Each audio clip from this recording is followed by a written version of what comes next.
It's second day in Puerto Galera. Samahan nyo kaming mag-island tour at i-enjoy ang dagat ng Puerto Galera, Mindoro. Kuya, ha? Bye. Bye-bye.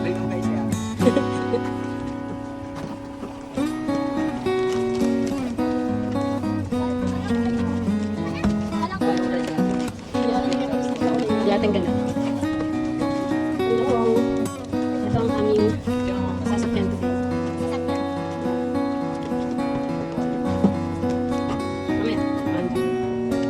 Yan yung snorkeling area naman dito. Maraming isda. Ay, yung mga snorkeler. Mayroon tayong gear complete na wala na kayong ibang basta nakaligami tayo para hindi rin gawin. Salamat. Sa resort kayo nakatira, no? Tama raw. Ito na po yung payment. Sige po sa amin. Sige po. Yeah. Jay, huwag ka masyado ah. Tayo sa Puerto Galera. Ayan, island hopping kami. Yan ang aking Kala ko yung pang-install sa panganay na puro picture. Yeah.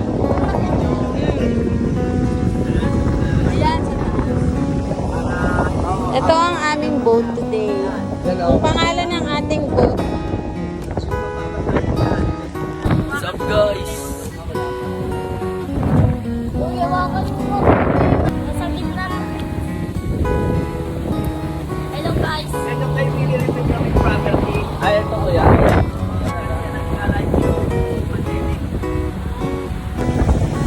Natakot.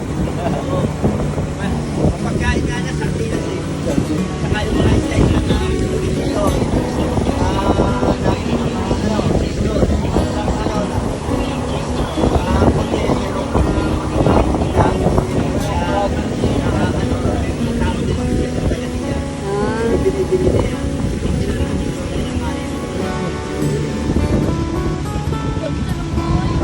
Diyan, huwag masyadong malikot.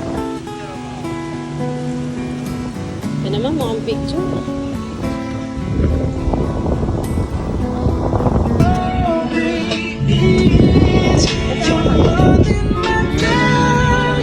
Dito tayo kay Willie. Bibilya. may harang siya. Dito yung property ni Willie. Ang laki yun. Laki. Check mo. Wait lang.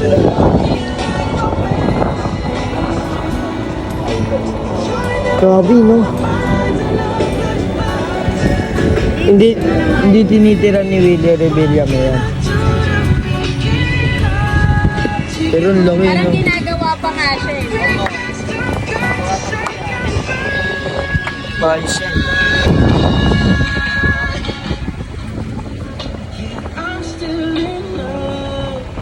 Grabe na tayo niya.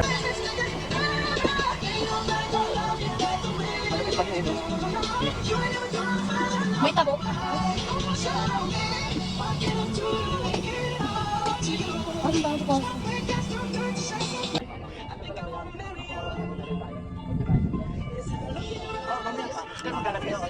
Sige.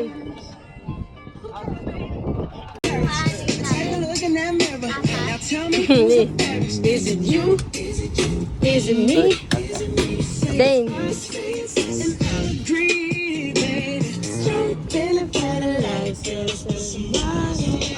Anything you wanted. You deserve it, baby. You deserve it all.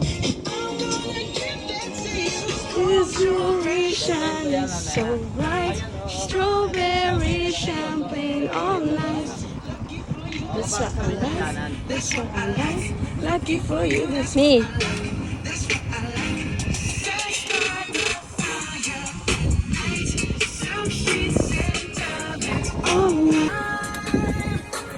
Here I am, baby.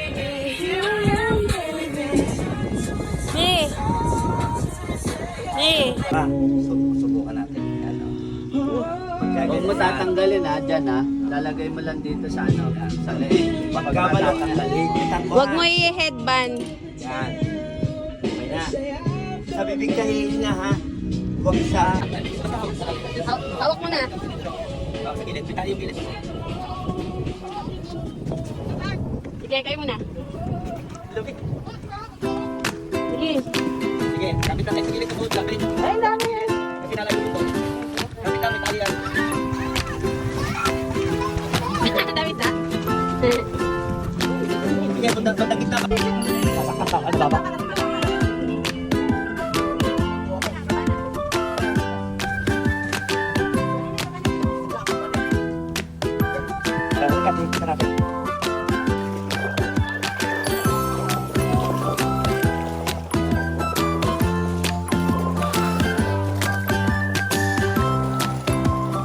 Ayan, super enjoy sila niyan as in. Ayan talaga ang pinaka gusto nila. Every time na nagbe-beach kami, ang snorkeling. Kaya tuwan-tuwa sila talaga. Ayan, mga ayaw pa mag-life vest niyang mga yan. Kami lang ni Jan na nagla-life vest lagi.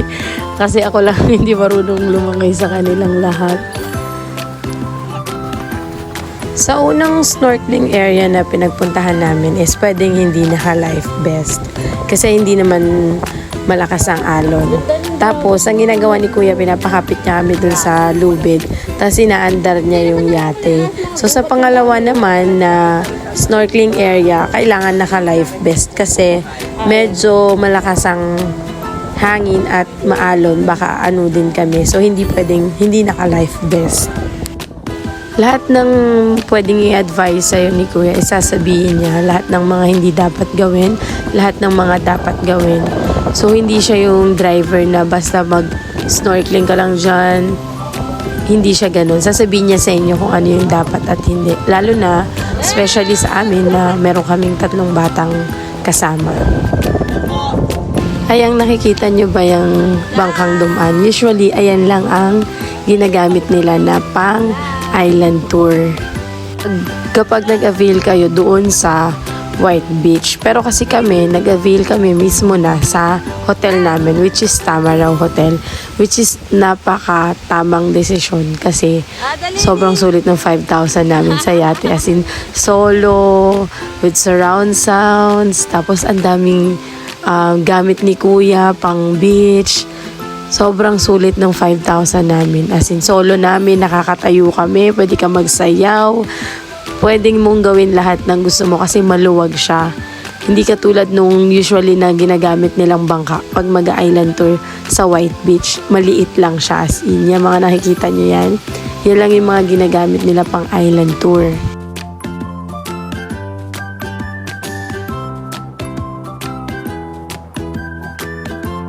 Sige, beach. Hindi kahit, hindi naman na dadaan.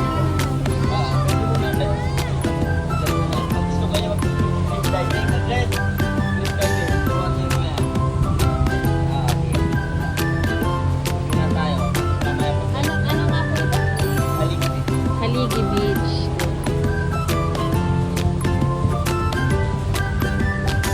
Pasan? Natalong daw siya.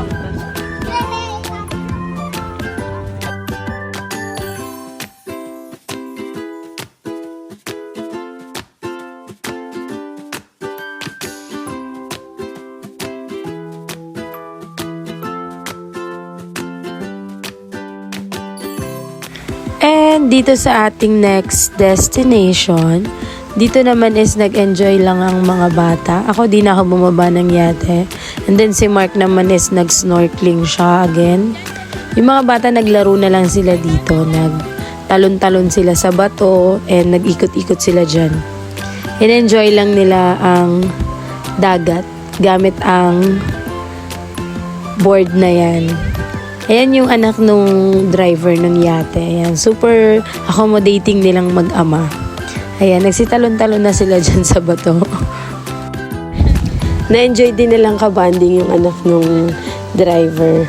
Sobrang sipag niya, sa edad niya, tas ang galing niyang lumangoy. Ayan, naging close na sila agad ng mga anak ko. Kasama na nga rin siya sa lahat ng picture namin eh.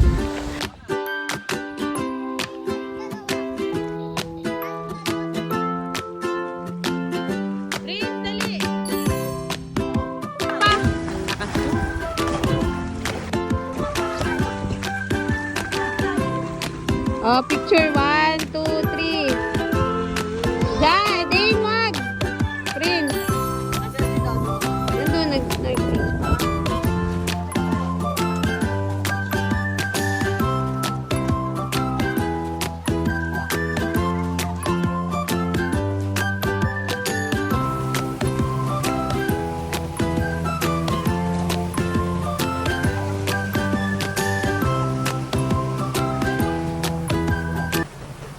Let's go!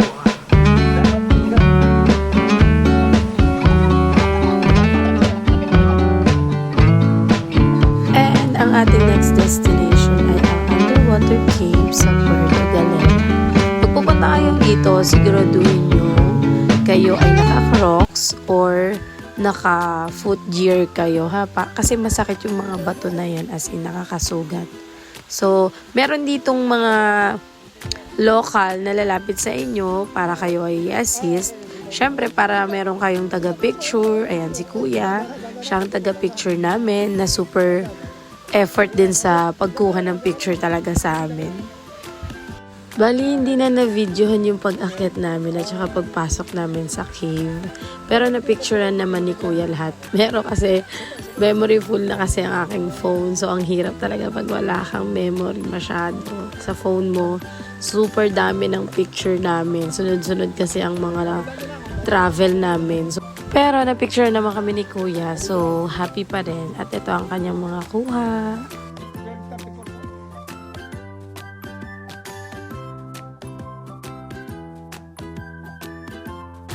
And then after namin is nagmerienda muna kami rito. Ang sarap din ng kanilang merienda at saka mura pa. Lalo na yung karyoka na yan at saka yung tuna. Nakarami ata kami sa ganyan. Halos kami ata umubos. At dyan nagtatapos ang aming island tour ng aking pamilya. Super sulit ng 5,000 pesos as in. Ayan, syempre bitbit namin ang aming mga kalat. Super bait ng mag-ama na yan. As in, kung babalik man kami, gusto namin sila ulit. And that's it. Bye!